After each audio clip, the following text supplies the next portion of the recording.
Sous ces grandes flammes, brûle une importante cargaison de médicaments contrefaits et vendus dans les rues. Elle a été saisie par une opération menée des mains de fer par le préfet départemental de la Lekki, descendu ce 19 octobre dans les marchés situés dans l'arrondissement d'Obala. Ces médicaments illicites étaient vendus en plein air dans un espace marchand en toute clandestinité.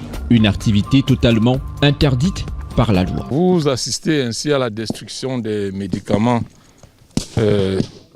illicitement vendus sur le marché d'Obala que nous avons saisi au cours du mois de mars 2022. Il s'agissait donc d'une activité menée dans le cadre de la lutte contre les médicaments illicites sur le marché. La commission départementale a fait une descente au marché d'Obala et a pu saisir tout ce stock. Vous pouvez vous poser la question de savoir pourquoi est-ce que c'est aujourd'hui que nous la détruisons.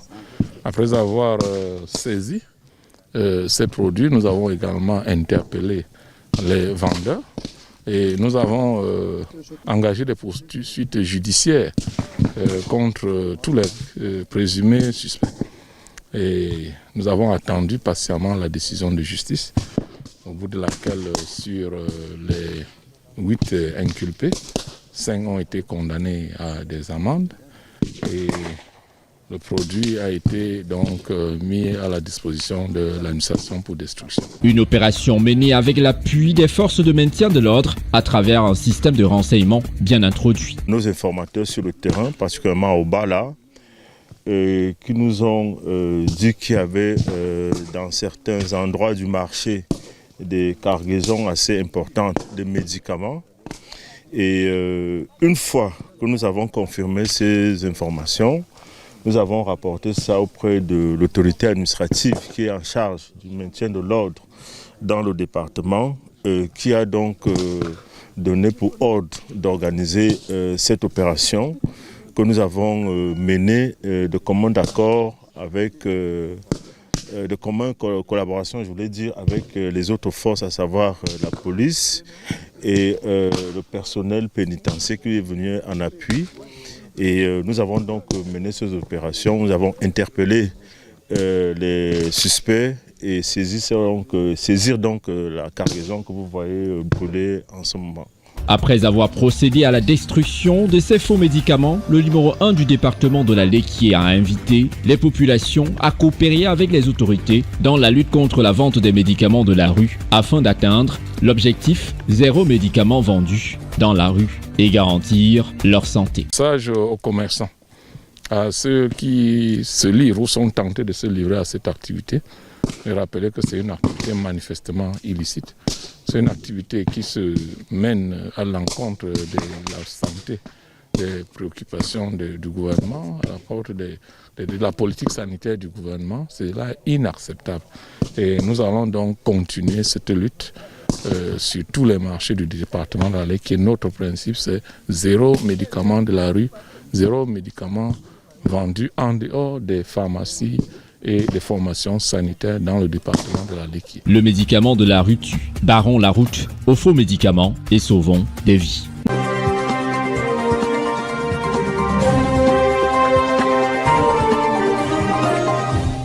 Le président de la République de Côte d'Ivoire, son Excellence Alassane Ouattara, s'est entretenu le lundi 24 octobre avec le président Mahamadou Issoufou, président du panel de haut niveau sur la sécurité et le développement au Sahel.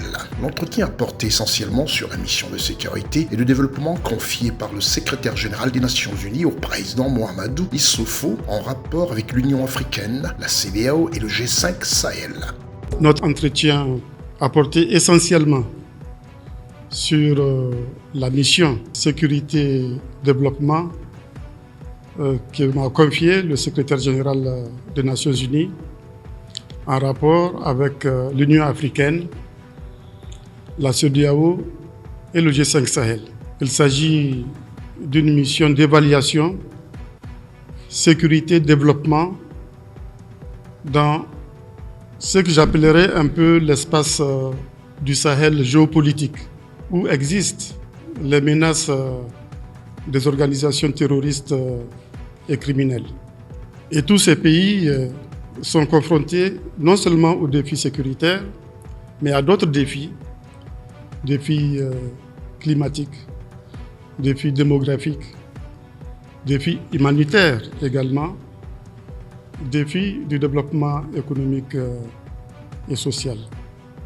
Pour faire face à ces défis, les États ont défini des stratégies.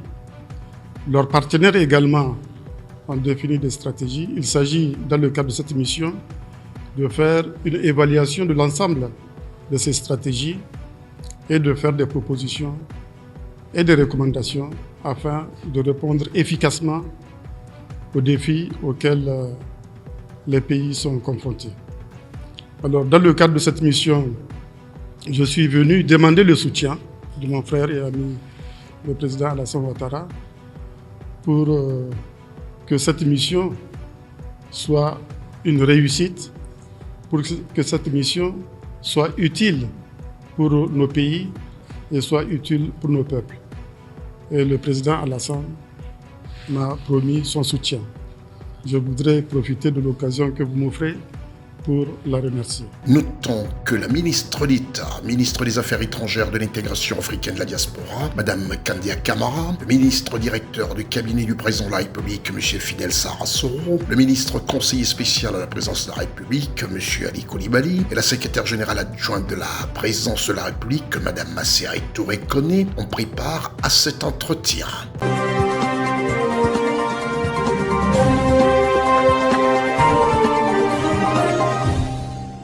Arrivé au Cameroun en 2002, Ubifam compte déjà 20 ans d'expérience au service de l'univers pharmaceutique au Cameroun. Une belle occasion pour le top management de marquer un temps d'arrêt pour saluer et apprécier à juste valeur le dévouement de son personnel dans l'atteinte des objectifs et des résultats satisfaisants. C'est en ce sens que plus d'une centaine d'employés de cette entreprise citoyenne a reçu ce 22 octobre des mains du ministre du Travail et de la Sécurité sociale Grégoire Ona à l'occasion de la célébration du 20e anniversaire de Ubifam, des médailles d'argent, de vermeil et des médailles d'or. Monsieur Lompo Jean-Emmanuel, au nom du président de la République et en vertu des pouvoirs qui nous sont conférés, nous vous décernons les médailles d'honneur du travail en argent et en vermeil.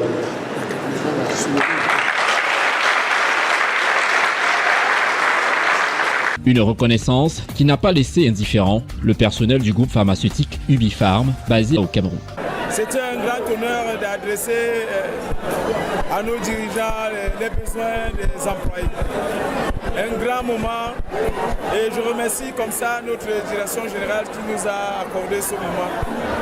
Et merci à tous. C'est un sentiment de joie. J'ai été très heureuse de recevoir cette médaille en ce jour. C'est 14 ans de service, ça n'a pas été très facile. On est content et puis on remercie le Seigneur de nous avoir permis de nous donner cette médaille en ce jour. On se pose la question, est-ce qu'il y a encore autre chose à faire? Oui, il y a toujours d'autres choses à faire. Il y a toujours cette possibilité d'encourager ceux qui ne l'ont pas eu, de les avoir et que la fois prochaine, on organise une autre fête et que d'autres personnes aient aussi des 3 médailles à la fois. Nous disons déjà merci au président de la République pour cette reconnaissance. Nous disons merci à nos dirigeants pour ce qu'ils font déjà pour nous, mais nous leur demandons de faire encore beaucoup mieux parce que nous avons encore beaucoup d'attentes. Pour Emmanuel Lompo, directeur général de Ubifam, reconnu comme modèle dans le domaine du travail, la célébration de ces 20 ans d'existence d'Ubifam, avec à la clé la reconnaissance du personnel, est une véritable satisfaction d'un devoir accompli. Déjà, c'est une grande joie pour nous de pouvoir célébrer nos collaborateurs, ceux qui se sont distingués par justement cette persévérance au travail, cet exemple et en plus le fait d'avoir avec nous aujourd'hui la présence du ministre du Travail met en exergue le fait que ça a été une société exemplaire. Exemplaire parce que forte de ces hommes de qualité, de valeur qui ont aussi tenu la maison pendant 20 ans, puisque je rappelle encore, c'est à l'occasion des 20 ans que nous avons profité en même temps pour célébrer justement le personnel à travers la remise de médailles du travail, pour que ce soit des exemples également. Bon, Dieu faisant bien les choses, j'ai également été célébré. Et c'est un honneur pour moi d'avoir été reconnu par les plus hautes autorités de ce pays comme ayant été un modèle dans le cadre du travail. Mais tout cela, je le dois à ma famille biologique, à ma famille qui est avec moi tous les jours au quotidien, mais également à ma famille professionnelle. Un grand merci à vous également qui nous accompagnez dans cette très belle fête. Chez Ubifarm, c'est 20 années d'expérience dans l'accompagnement des laboratoires pharmaceutiques dans la distribution et le déploiement des solutions de santé auprès des pharmaciens africains et dromiens, tout en partageant avec eux le sens de l'éthique avec pour ambition de faire constamment avancer les bonnes pratiques d'une distribution responsable afin de favoriser l'accès aux solutions de santé à travers le monde en général et au Cameroun en particulier. Cette remise de médailles est une activité qui entre parmi celles émaillant la célébration des 20 ans d'Ubifarm au Cameroun. En effet, Ubifarm arrive au Cameroun en 2002 sous l'appellation UC Pharm Cameroun. C'était l'Union camerounaise des pharmaciens. Pour l'histoire, Ubifarm est une société de pharmaciens actionnaires et clients. Le concept est celui-là.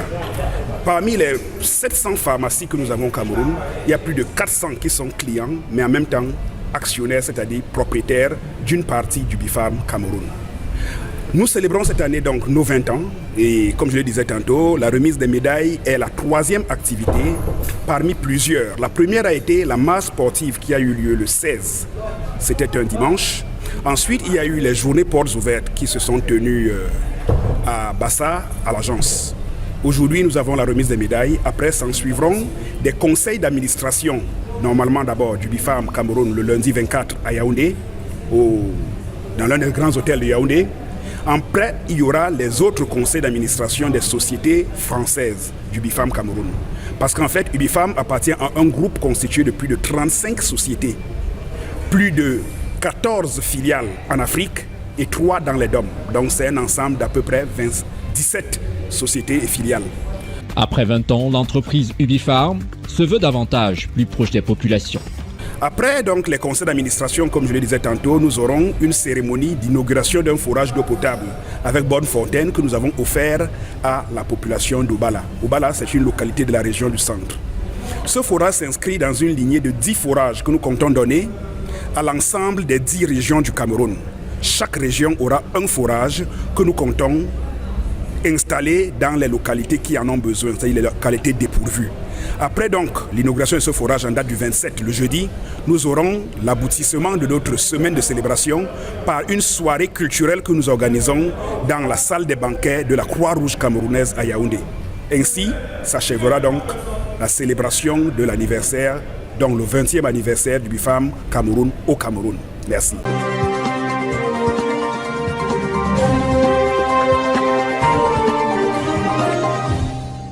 The President of the Gabonese Republic and his wife Sylvia Bongo Ondimba went to the place where 7 members of the same family perished following a landslide. Very touched by this tragic event, the presidential couple joined the family of the victims in this painful ordeal. Je me sens quand même un peu regaillardi parce qu'au moins, quand vous avez quelque chose, un problème de ce genre, et que des personnes de la trame du chef de l'État viennent à votre secours, ça veut dire que c'est quand même quelque chose de grandiose. Voilà, ça réconforte. En dehors de vous tous qui êtes aussi là, ça fait du bien. The visit of the Gabonese presidential couple to this district of the 6th arrondissement of Libreville is a mark of affection for Gabonese of all stripes. President Ali Bongo Ondimba subsequently instructed his government to take the necessary measures to avoid such a tragedy in the future. Nous sommes venus présenter les condoléances à la famille et donner des instructions au gouvernement pour que les dispositions urgentes soient prises à la fois pour accompagner la famille dans cette épreuve, mais aussi trouver des solutions de relogement pour la famille et les personnes qui sont également impactées directement. Bien sûr, se posent des problèmes d'urbanisation de la ville et il faudra travailler pour régler progressivement ces problèmes-là. Mais dans l'urgence, des instructions ont été données au gouvernement pour que des solutions soient trouvées tout en accompagnant la famille de notre solidarité et de nos prières. In the meantime, everything is being done to support the families of the victims in their sadness and to accommodate people potentially in danger as soon as possible.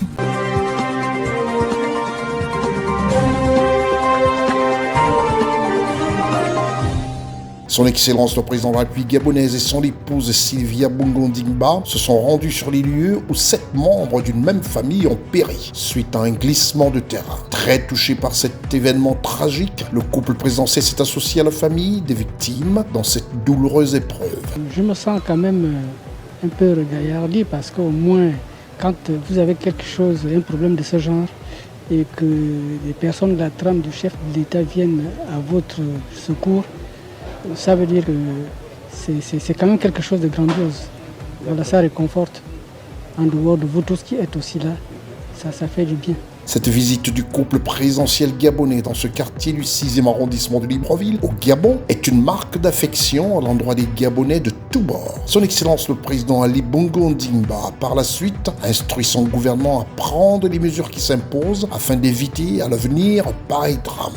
Le chef de l'État et la première dame sont venus présenter les condoléances à la famille et donner des instructions au gouvernement pour que les dispositions urgentes soient prises à la fois pour accompagner la famille dans cette épreuve, mais aussi trouver des solutions de relogement pour la famille et les personnes qui sont également impactées directement. Bien sûr, se posent des problèmes d'urbanisation de la ville et il faudra travailler pour régler progressivement ces problèmes-là. Mais dans l'urgence, des instructions ont été données au gouvernement pour que des solutions soient trouvées tout en accompagnant la famille de notre solidarité et de nos prières. En attendant, dans l'immédiat, tout est fait pour accompagner les familles des victimes dans leur deuil et héberger les personnes potentiellement en danger dans les plus brefs délais.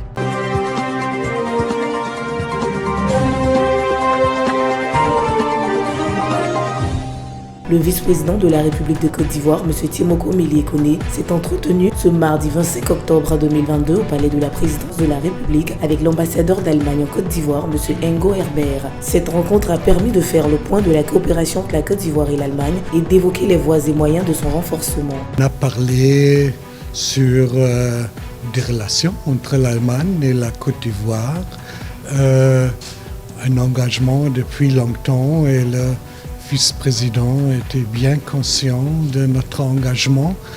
On a, par exemple, discuté la situation de l'énergie. On a parlé de notre engagement pour l'énergie renouvelable. On a parlé de notre engagement pour le nord du pays, pour appuyer le gouvernement de la Côte d'Ivoire, de créer d'emplois pour les jeunes, pour les femmes. Au nord, là, on a plusieurs programmes et c'était dans le cadre d'empêcher, comme on dit, un spillover de la menace de terrorisme des pays voisins. La Côte d'Ivoire, c'est un pays où beaucoup des élèves, beaucoup des étudiants ont choisi la langue allemande et on a depuis plus de 50 ans un institut Goethe ici. En bref, on a abordé tous les aspects des relations d'amitié entre nos deux pays. Pour terminer, l'ambassadeur d'Allemagne en Côte d'Ivoire s'est réjoui de la qualité exceptionnelle des relations d'amitié et de coopération entre la Côte d'Ivoire et son pays.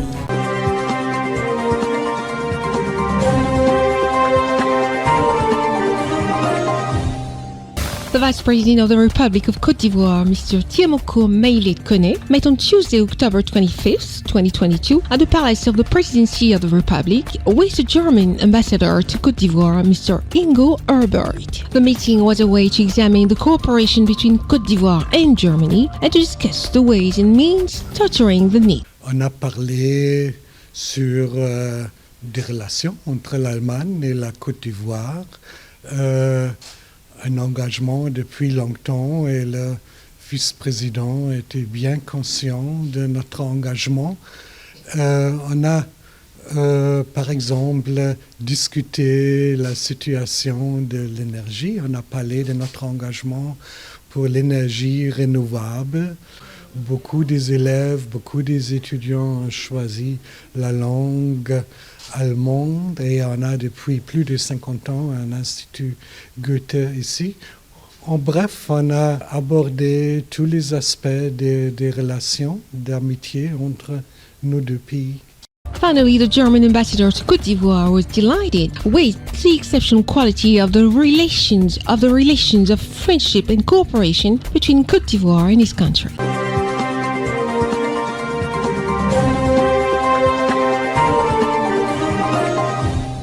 Le Togo, en tant que 56e membre du Commonwealth, a scellé officiellement jeudi 20 octobre 2022 à Londres son appartenance à cette organisation intergouvernementale à travers un flag raising. Le président de la République togolaise, son Excellence Faure Sozimna Gnassingbé, a pris part à cette cérémonie solennelle en présence du Dr Arjun Sudo, représentant la secrétaire générale de l'organisation, Madame Patricia Scotland, ainsi que plusieurs invités de haut rang et des membres de la délégation togolaise. Nous sommes résolus à construire des ponts plutôt qu'à élever des barrières. C'est pour cela que dans notre quête d'une relation renforcée entre notre pays, le Togo, et tous les autres membres du Commonwealth, nous ne voyons aucun obstacle dans la différence de langue. Au regard des défis et de la crise sans précédent que traverse le monde, nous devons mettre en commun nos efforts pour nous assurer que la mondialisation tienne compte de tous et contribue à un développement durable. Il est de notre devoir de profiter de nos réseaux pour rendre le monde meilleur et plus sûr. Nous sommes aujourd'hui aux prises avec des problèmes mondiaux, les plus critiques et les plus éprouvants que le monde ait jamais connus. Ces menaces et défis exigent une détermination renouvelée, un état d'esprit différent, mais surtout, il faut collaborer. L'hymne national de la République togolaise a retenti pour la première fois au siège du secrétariat général de l'institution à Marlborough House à Londres.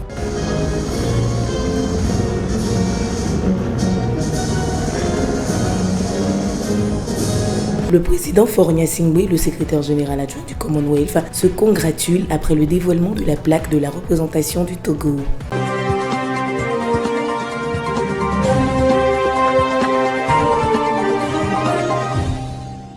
Togo, as the 56th member of the Commonwealth, officially sealed Thursday, October 28, 2022, in London, its membership of this intergovernmental organization through a flag raising. The President of the Togolese Republic, His Excellency Faure Sozimna Gnassingbé, took part in this solemn ceremony in the presence of Dr. Arjun Sudo, representing the Secretary General of the organization, as well as several high-ranking guests and members of the Togolese delegation. Pour cela que dans notre quête d'une relation renforcée entre notre pays, le Togo, et tous les autres membres du Commonwealth, nous ne voyons aucun obstacle dans la différence de langue. Au regard des défis et de la crise sans précédent que traverse le monde, nous devons mettre en commun nos efforts pour nous assurer que la mondialisation tienne compte de tous et contribue à un développement durable. Il est de notre devoir de profiter de nos réseaux pour rendre le monde meilleur et plus sûr. Nous sommes aujourd'hui aux prises avec des problèmes mondiaux, les plus critiques et les plus éprouvants que le monde ait jamais connus. Ces menaces et défis exigent une détermination renouvelée, un état d'esprit différent, mais surtout, il faut collaborer. The national anthem of the Togolese Republic sounded for the first time in the headquarters of the General Secretary at Marlborough House in London.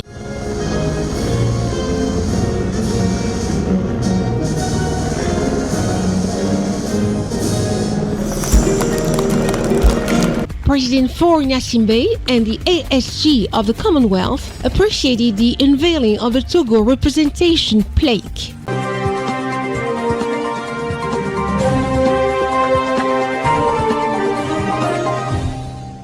The meeting between the presidential couple and the judiciary over lunch takes place following the judicial re-entry on October 10, 2022, in the presence of constitutional institutions, members of the government, as well as the diplomatic corps accredited in Gabon. His Excellency Ali Bongo Ondimba, Head of State, President of the Superior Council of the Judiciary, in his speech welcomed the significant progress made in the fight against corruption.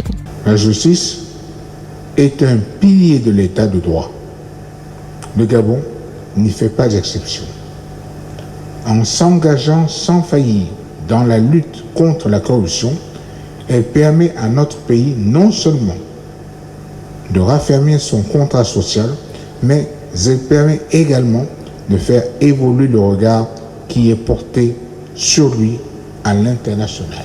Through this lunch granted to the Gabonese judiciary, President Ali Bongo Ondimba wishes to further strengthen his vision for justice that is fair, equitable, and at the service of the people.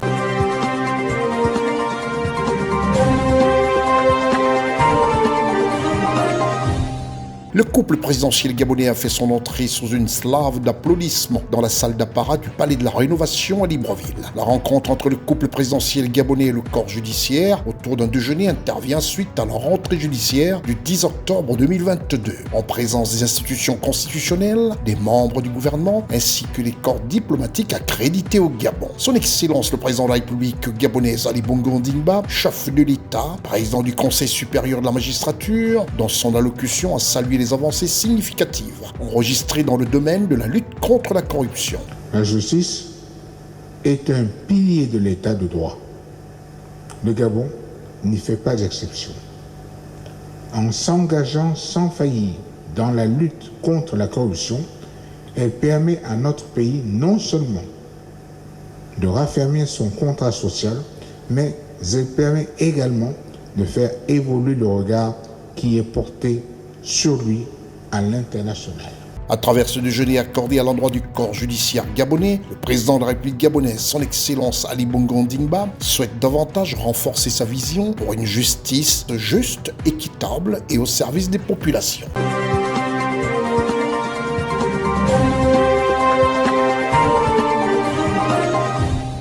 Le président de la transition, chef de l'État, chef suprême des armées, le colonel Mamadi Doumbouya, a effectué ce jeudi 20 octobre 2022 une visite inopinée dans l'enceinte du majestueux palais du peuple de Conakry. Fruit de la coopération avec la Chine, cet imposant édifice historique, construit en 1967 sous la Première République, était dans un état de dégradation avancée. Le colonel Mamadi Doumbouya a pu constater par lui-même l'état d'avancement des travaux, révélant 40% de réalisation selon l'administrateur général du palais du peuple. La rénovation du palais du peuple, c'est sous l'initiative du président de la République.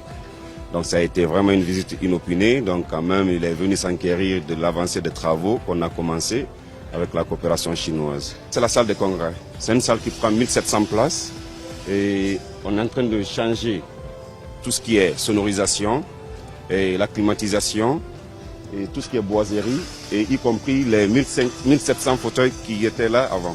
On va tout changer. Le niveau d'avancement en termes de pourcentage, quand même, on a fait pratiquement les 40%. D'ici les 2-3 semaines à venir, déjà la salle de congrès elle sera prête. Donc en annexe, ça va être les autres bureaux, les salles de conférence, on a au moins 7 salles. Les édifices connexes tels que la salle du 28 septembre, la salle des banquets, le jardin, le monument célébrant l'armée guinéenne sur l'esplanade, etc. seront tous rénovés ou restaurés. À l'issue de la visite guidée, l'administrateur du palais a promis que les travaux seraient bouclés en 4 semaines.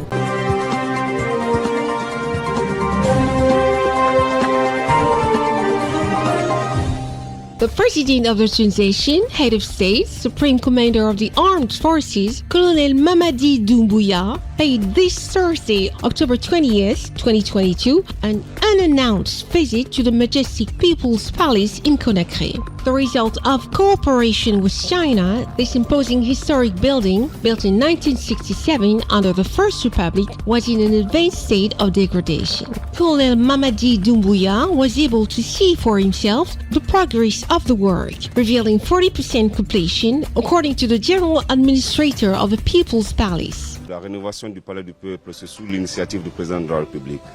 Donc ça a été vraiment une visite inopinée. Donc quand même, il est venu s'enquérir de l'avancée des travaux qu'on a commencé avec la coopération chinoise. C'est la salle de congrès. C'est une salle qui prend 1700 places et on est en train de changer tout ce qui est sonorisation et la climatisation et tout ce qui est boiserie et y compris les 1700 fauteuils qui étaient là avant.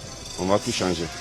Le niveau d'avancement en termes de pourcentage, quand même, on a fait pratiquement les 40%. D'ici les 2-3 semaines à venir, déjà la salle de congrès elle sera prête. Donc en annexe, ça va être les autres bureaux, les salles de conférence, on a au moins 7 salles. Related buildings such as the September 28th Room, the Banquet Hall, the Guardian, the monument celebrating the Guinean Army on the Esplanade, etc. will all be renovated or restored. At the end of the guided tour, the administrator of the palace promised that the work would be completed in 4 weeks.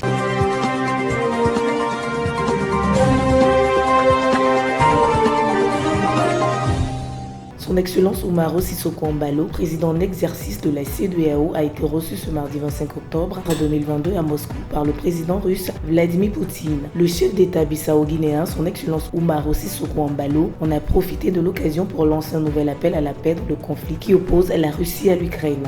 Je porte aussi le message de tous mes pairs des 15 pays qui regroupent la CEDEAO, y compris l'Afrique aussi également, pour venir vous voir, qu'on discute la situation aujourd'hui entre cette guerre des deux frères, la Russie et l'Ukraine aussi, pas juste la question des blés et de l'engrais, mais le monde qui est bloqué. Le président russe Vladimir Poutine a lui déclaré que la Russie, l'Afrique et la Guinée-Bissau avaient toujours entretenu de bonnes relations amicales, ajoutant qu'il espérait développer davantage les liens commerciaux, économiques et humanitaires avec le continent. Un deuxième sommet Russie-Afrique se tiendra l'été 2023 à Saint-Pétersbourg en Russie. Restez des nôtres et bonne suite des programmes sur CNN et NTV.